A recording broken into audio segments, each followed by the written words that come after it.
তো বক্তাও অনেক বেশি, সময়ও কম, তাড়াতাড়ি বাড়ি ফিরতে পারবো না, কি বলেন? এই জন্য যতটুকু সময় আলোচনা করব, আল্লাহ পাক আমাদের সঠিক আলোচনা শুনে বাড়িতে গিয়ে আমল করার জন্য তৌফিক দান করে। একটু আমিন জোরে বলেন। বাবাজি খেয়াল করবেন, আমার আল্লাহ নবীকে ডাক দিয়ে বললেন, কুল, হে নবী বলো তোমার উম্মতদেরকে বলে দাও। কেমন? ইন তুকফু মা ফি সুদুরিকুম, তোমার অন্তরের মধ্যে যেটা গোপন করে রাখছো। এখন বলুন, অন্তরের খবরের মালিকটার নাম কি? আরো জোরে বলতে হবে নামটা। একটু জোরে কথা বললে মনে করবে বুঝতে চান, আর না হইলে পরে আমি বুঝবো যে আপনি আলোচনা কিছুই বোঝেন নাই। আল্লাহ বলে, নবী জিব্রাইলের মাধ্যমে যখন আমার আল্লাহর কাছে, আল্লাহর নবীর কাছে যখন জিব্রাইলের মাধ্যমে খবর দিলেন, আরে জিব্রাইল যাও আমার বন্ধুর কাছে খবর দাও। কুল, রাসূল বলো তোমার উম্মতের ভিতরে কারো অন্তরে যদি কিছু গোপন করে রাও, আমার আল্লাহ সুন্দর করে ডাক দিয়ে বলতেছে, নবী এর মধ্যেও শুধু সম্পর্ক, এর মধ্যেই সুন্দর সীমাবদ্ধতা না, এবং এই ব্যক্তিটা প্রকাশ্য যদি কোনো কিছু করে, গোপনে করে অথবা প্রকাশ্য করে, ইয়ালামুহুল্লাহ, জোরে বলুন আল্লাহু আকবার। আমার আল্লাহ ডাক মারে, দুনিয়ার মানুষ কেউ যদি গোপনে কিছু করো, কেউ যদি প্রকাশ্যে করো, যেটাই করো আমি মালিক সব কিছু জানি। আল্লাহু আকবার জোরে বলেন। আরে বাগাবাড়ির অধিবাসী,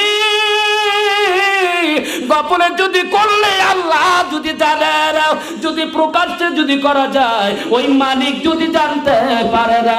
এখন জবান খুলে বলুন, ইসলামের বিপক্ষে যারা গোপনে গোপনে ষড়যন্ত্র করে, এদেরকে আমার আল্লাহ শাস্তি দিবে কি দিবে? আর জোরে বলেন। দেখেন, যদি এটাই যদি না হয়, আবার মনে করেন না অন্যদিকে। দেখেন, আজকে ভিডিওটা দেখলাম, মামুনুল হক এত শোটান দেহর অধিকারী, অথচ তারে নির্যাতন করতে করতে এমন পরিবেশে গেছে এখন হুইল চেয়ার ছাড়া হাঁটতে পারে। কথা বলেন, হাঁটতে পারে। যেটাই বলেন না কেন, আল্লাহর পক্ষে যারা কথা বলতে আসবে এদের বাধা দিবে, এদের অত্যাচারিত হতে হবে, কারণ নবীজি নিজে অত্যাচারের ভুক্তভোগী হয়েছে। জোরে বলুন কথা ঠিক কিনা? এরা বাগাবাড়ির অধিবাসী যারা কোরআনের বিপক্ষে দাঁড়াইয়া, ইসলামের বিপক্ষে দাঁড়াইয়া ষড়যন্ত্র করছ, আল্লাহর কসম করে বলছি, দুনিয়াতে যদি শাস্তি তোমার নাও দেয়, পরকালে কিন্তু মুক্তি পাওয়া যাবে। কথা বলেন, যাবে? খাইবারের যুদ্ধের আগে নবীজির কাছে এক ব্যক্তি এসেছিল। কেমন ব্যক্তি? সাধারণ উদাহরণ দিলে বুঝবেন। ব্যক্তিকে বলা হলো আসওয়াদ রাখাল। আসওয়াদ রাখাল বোঝেন? খেয়াল করেন, আসওয়াদ রাখাল বলে তাকে সম্বোধন করা হয়েছে। অর্থাৎ এতটা কালো, এতটা কুচকুচো কালো, চুলের মতো এত কালো মানুষ দেখলে কি কালো বলবে না মানুষ? এই ব্যক্তি যখন জানতে পেরেছে মুসলমানের দলেরা নাকি ওই খয়বার বিজয়ের জন্য আক্রমণে আসতেছে, এই খবর পাওয়ার পরে ওই লোকটা রওনা দিয়ে রাস্তায় যখন যাইতে যাইতে সর্বপ্রথম মুসলমান শিবিরের ভিতর থেকে একটা মুসলমানের সঙ্গে সাক্ষাৎ হয়েছে। যেই মুসলমানটা হলো নবীর একজন খালিস, একজন সাহাবী ছিল। জোরে বলুন আল্লাহু আকবার। এই কালো রাখালটা ওই ব্যক্তিকে ডাক দিয়ে বলে, আরে মুসলমান, কি অপরাধ আমাদের বিপক্ষে এরকম যুদ্ধ ঘোষণার জন্য এসেছ? কি তোমাদের মন্তব্য, কি তোমাদের পয়গাম, তোমাদের মূল টার্গেটটা কি? সুন্দর করে ওই ব্যক্তিটা ডাক দিয়ে বলেছিল, আরে কালো মানুষ, এই তাওহীদের ব্যাখ্যা আমি দেব না, যাও সামনে যাও, আমাদের নেতা সাইয়্যিদুল মুরসালিন রাহমাতাল লিল আলামিন আছে, আমাদের মুসলমানদের হৃদয়ের স্পন্দন, এমন একটা নবী, যেই নবীর কাছে গেলে সমস্ত বায়োডাটা তোমার দিয়ে দিবে। জোরে বলুন আল্লাহু আকবার।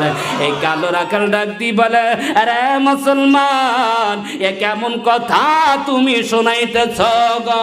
আমি কালো মানুষ, আমি রাখাল, আমার শরীর যে গন্ধ বের হয় রে, আর এমন লোকের কে মুসলমানের নেতার কাছে যাইতে বলছ? আরে মুসলমান, তুমি কি বুঝে বলতেছো? তুমি কি জেনে শুনে যা বলতেছো? আমাদের নেতা সাধারণ কোন নেতার কাছে গেলেও আমাদের মতো রাখালকে যেই জায়গা যাওয়ার মতো কোনো অর্ডার কেউ দেয়? আর আপনারা কেমন কথা বলতেছো? সমস্ত মুসলমানদের নেতা, এমন নেতার কাছে আমি রাখাল কেমনি করে যাব? মুসলমান ডাক দি বলে, রাখাল রে, আমার নবী কোনো অহংকারী না, আমার নবী এমন নবী, নবী কোনো কালো দেখে না, নবী কোনো নেতা দেখে না, নবী কোনো প্রজা দেখে না, নবী দেখে রে ওই ব্যক্তির ভালো আচরণ গুলা দেখে। খারাপ আচরণ থাকলে তাকে ভালো আচরণের দিক নির্দেশনা দেয়। জোরে জোরে বলুন আল্লাহু আকবার। আরে রাখাল, তুমি চিন্তা করো না, আমরা এমন নবীকে পাইছি, আমার আল্লাহ নিজে ডাক দিয়ে বলেছে, আমা আরসালনাকা ইল্লা রাহমাতাল লিল আলামিন। হয় না ভাই? আর একটু জোরে বলুন আল্লাহু আকবার। আমার আল্লাহ ডাক দিয়ে বলছিল, নবীজি, আমি আল্লাহ তোমাকে পাঠাই নাই দুনিয়াতে সাধারণ কোনো মানুষ নয়, আমি তোমাকে লাঠি চার্জের জন্য নয়, আমি তোমাকে কোনো ক্ষেত্রেই পাঠাই নাই, কিন্তু হে পাঠিয়েছি ইল্লা রাহমাতাল লিল আলামিন। এই ইল্লা দ্বারা যা নিষেধ করেছে সেইগুলো সমর্থবোধক অর্থ প্রদান করে। জোরে বলুন আল্লাহু আকবার।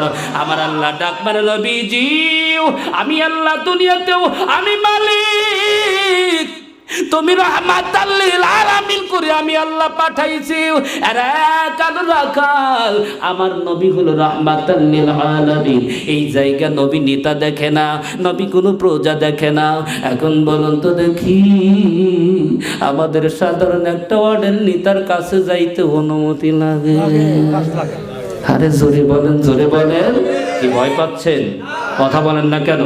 তাহলে সাধারণ একটা ওয়ার্ডের যদি কোনো সদস্য হয়, তার কাছে সাক্ষাৎ করতে অনুমতির দরকার। কথা বলেন, কথা বলেন। অথচ নবী এত বড় নেতা, তার কাছে অনুমতির দরকার হলো না। সুন্দর করে নবীর কাছে যখন গেলেন, যাওয়ার পরে রাসূলকে ডাক দিয়ে বললেন, ও মুসলমানের নেতা, আমি কালো, আমি রাখাল এসেছি, আমি জানতে চাই আপনার মূল টার্গেটটা, তাওহীদটা কি? আমার নবী ডাক দিয়ে বলছিল, আরে রাখাল, আমাদের মূল টার্গেট হলো আল্লাহর জাহান্নাম থেকে বান্দাকে ফিরাইয়া আল্লাহর জান্নাতে নেওয়া। এটাই আমি রাসূলের দায়িত্ব। কারণ আল্লাহ নিজেই বলেছে, মা আলাইনা ইল্লাল বালাগুল মুবিন। আমার আল্লাহ ডাক দিয়ে বলে, নবীজি, কেউ যদি তোমার বিপক্ষে দাঁড়াইয়া ক্ষমতার বাহার দেখাইতে আসে, আরে বন্ধু, তুমি তাদের বলে দাও, আমার দায়িত্ব হলো মানুষদেরকে ধর্ম প্রচার করা, আল্লাহর পক্ষ থেকে দেওয়া বাণীগুলো মানুষের কাছে পৌঁছে দেওয়া। এখন বলুন, এই জন্য আমার আল্লাহ বলেছে, রাসূল গো, ফাযাক্কির ইন্নামা আনতা মুযাক্কিরিন। জোরে বলুন আল্লাহু আকবার। নবী, তোমার দায়িত্ব প্রচার করা, মানুষদেরকে বোঝানো, হিদায়াত দেওয়ার মালিক তো আমি আল্লাহ। জোরে বলুন আল্লাহু আকবার। আরে বাগাবাড়ির অধিবাসী, একটা কথা মন দিয়ে খেয়াল করতে হবে। এই ব্যক্তিটা যখন এরকম কথাগুলো বক্তব্য করতেছিল, কথোপকথন হলো, নবীজির কথা শোনার পরে রাখাল ডাক দিয়ে বলেছিল, ও মুসলমানের নবী, মুসলমানের নেতা, আমি যদি আপনার দলের ছায়াতে যদি আশ্রয় নেই, আমার কি উপকার আর আপনার কি উপকার? আমার নবী ডাক দিয়ে বলেছিল, রাখাল রে, যদি তুমি আমার দলে আসতে পারো, রাখাল, আমি নবীজির একটু সুবিধা হলো, তুমি রাখালকে আমি নবী বুকে ধারণ করবো। আল্লাহু আকবার। এরে বন্ধুরা, নবীর কথা শুনে রাখাল অবাক হয়ে গেছে। এ কেমন নিত যেই নিতা, আমি কালো অথচ আমি রাখাল, আমার গা দিয়ে আমার শরীর দিয়ে দুর্গন্ধ বের হয়, অথচ যেই ব্যক্তি বলছে যদি মুসলমান হও আমি নবী তোমার বুকের সঙ্গে জড়ায় নেব। জোরে বলুন আল্লাহু আকবার। এমন নবীর উম্মত হওয়ার কারণে বলুন জীবনটা আমাদের ধন্য হয়েছে কিনা, আরো জোরে বলেন।